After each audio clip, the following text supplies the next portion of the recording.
hello Young America, this is Jasmin Jones and I'm here with the weekly address to Young Americans where we come together to talk about things we all care about. This show is sponsored by an organization called YOU, which stands for Young, Organized, and United. Alright, so today's topic is kind of fun and it goes right perfectly with the time that we're in. As you all know, school rivalries are so real, okay? Carolina versus Duke, Michigan versus Ohio, I think, and whatever the case may be. School rivalries are very real. And it's also March Madness, so we're about to really go crazy. So all I can really say again is go Heels, okay? However, I do want to hold a real conversation about a question that I hold very dear to my heart, and I'm pretty sure a lot of you guys have asked yourself as well. And the question is my school really better than yours? Right. And what the conversation is going to be about is how to really value or place a value on the education that you are receiving or have received. Okay? So this conversation is very important because, as many of us know, we are told 1,000 reasons why we should pick one school over another. And as you know, there are a lot of things that go into choosing our schools and the direction that we want to take our lives in. And it's very important that we really look deeper into why we are paying for what we are receiving or why we're paying for the school that we choose to go to. Okay? And I just want to really create context around this like I usually do. And I want to really point to the fact that, as we all know, that, every year college is getting more and more expensive. We know this. The price that it was 5 years ago is nowhere as what it is today. And I'm sure I cannot even tell you what it'd be in 5 years from now. So what's important is for us to begin to really look at colleges for what it is, face value, and say, are you really offering me what I'm actually paying for, or is this just a gimmick to get me to come to your school so that you can have my money? And I know that's being very critical, but it's something that we have got to do as young Americans. I think it is our responsibility to begin to start to set these colleges straight about their priorities, about what they're offering us, okay? So I think flat line, what we're looking for as young Americans, or at least I can speak for myself, I'm looking for a quality, competitive education that is affordable. That's it. Okay? And if a college cannot offer that to me now, then why should I select it? Why is it important? Why, when there's so much free education out there, when you can go through the workforce and grow great skill sets, like why should I come to your university? And I think that is something that we have to begin to hold colleges accountable for versus just having the pride and joy of saying we went to this school. So, what we're going to talk about today are 3 things that I think are real telltales about a school. And some of it may be a little bit kind of like a comment versus an actual fact, but I think that it all contributes to this conversation. Okay?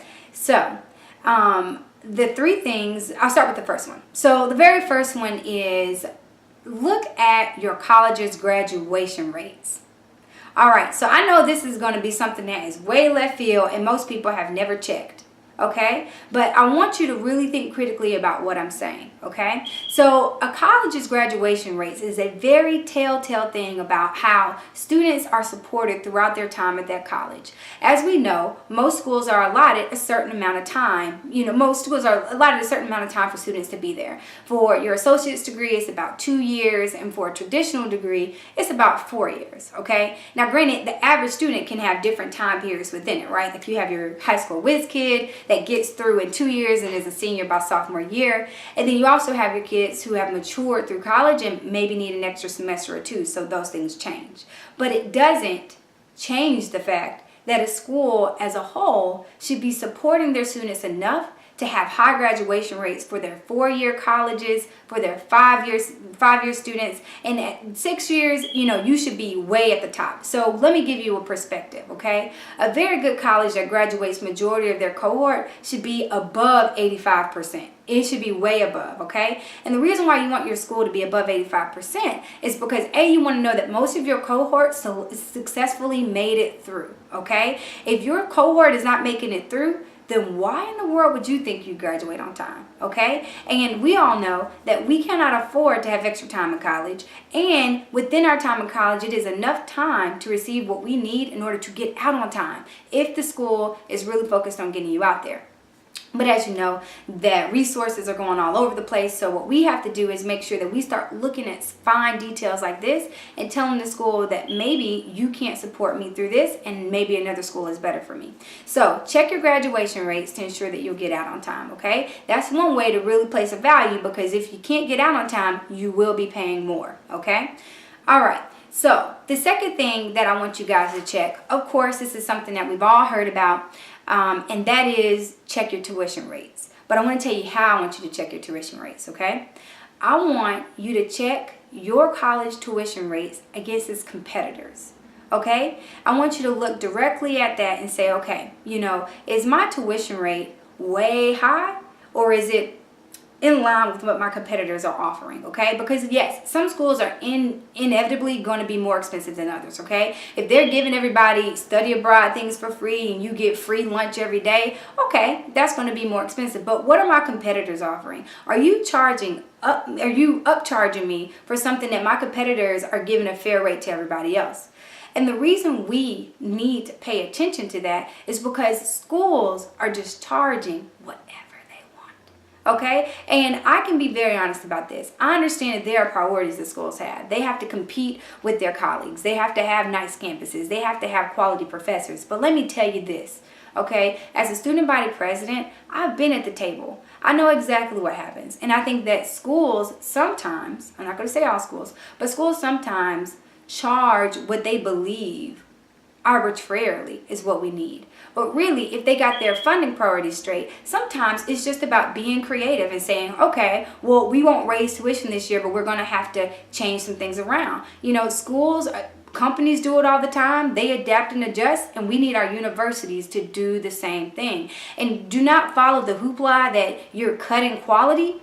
Why would we cut quality? Especially with the fact that we have technology and all that available. You don't have to cut quality to charge me a cheaper price. What I need you to do is I need you to be creative. I need you to go back to the books. I need you to figure it out. And if you can't do it, give us the opportunity to help. Give the students an opportunity. However, for you, I want you guys to not listen to the hoopla of higher tuition equals a higher quality education. What I need you guys to do is look across the board. Look across the board. And if your top school is not charging fairly or charging up, you look at your second choice and hold schools accountable and say, I don't have to take this price. So I definitely want you guys to check your tuition rates against your competitors to see if you're really getting offered what you should be for the price it should be, okay? All right, so this is the very last one, and this is more of a commentary, but I hope everybody follows me on this one, okay? So this one is called, well, I'll say it like this. This one is focused on people or young people out there that select schools based on its name. Okay, and I want to really give a shout out and a thank you to two friends who pointed me to this wonderful speech by Malcolm Gladwell, both Ariel Dixon, and Margarita McFadden. And it is a speech that he made at Google that discusses elite institution cognitive disorder. Ooh, now that sounds deep, right? Well, pretty much what it says is he's arguing that, what real value do you receive from picking a school based on its name versus what you really receive, okay? So what it says is that in a lot of these elite colleges, they pick, I need to reset that. He really says, why would you pick an elite school over its name versus where you can really excel? That is the bottom line. So where can you really excel? So the point of this is saying that when a lot of these students pick schools that have, elite names and extremely, smart cohorts of students to come through, that is excellent. However, for you to pick the best school that is going to be worth every dime and everything that you are trying to put in needs to be a place where you can excel. And what he explains is that sometimes at elite institutions, when you have young people people in general judge themselves relative to their peers. So versus where they are in the world. So if I'm in a room full of geniuses and I'm a genius as well, if I answer one question wrong and the rest of my cohort gets it right, all of a sudden I'm not smart enough. And usually when you get those type of thoughts within your cohort, usually you have students that fall by the wayside, but yet they were still geniuses. Nothing was different. It's just relative to your cohort, you may have missed something. You may have misunderstood. So the point of that is to say that, when you're selecting your colleges, the real value that you should find from your school is a place where you can excel. Not a place where you're locked up in a room studying all day and it's just not working out, and, you're really not able to really grow yourself and through your research and through extracurriculars because you're constantly thinking about competing against this one person. What about going to your second choice school and really being the highest achieving student there? You have just as much value. And I know a lot of people out there are caught up, in wanting to say the name of their school and saying, I graduated from here. But the question is it worth the struggle? And were you really liberated and were you really elevated to the next level of your being by being at this school that you get the pride of having your name for versus another school that may have not had that big name, but yet you were able to excel and able to grow.